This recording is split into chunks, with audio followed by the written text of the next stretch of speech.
People often say Africans sold their own people, but the truth is far more complicated and very different from the way it's usually told. Before Europeans arrived, Africa was not one nation.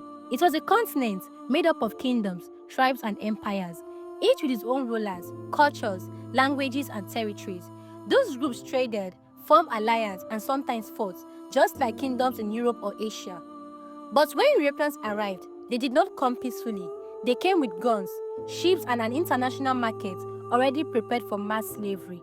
And here is the key point. Europe did not simply buy slaves. They created the condition that made slavery possible. They studied African politics. They found rivalries and turned those rivalries into long-term conflicts. They harmed certain groups with guns while withholding weapons from the other, creating power imbalance. They used bribes, manipulation, forced threats, violence, and pressure. The forced wars to continue so prisoners of war could be captured and sold. So yes, it is true that some chiefs and intermediaries participated, but they did not control the market. They did not build the ship. They did not set the prices. They did not create the global demand. Europe controlled the routes. Europe controlled the weapons.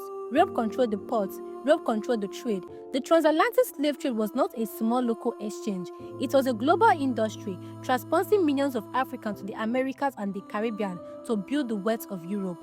So the real question is not, did Africans sell their own? The real question is, how did Europeans turn African political division into the largest forced migration in human history?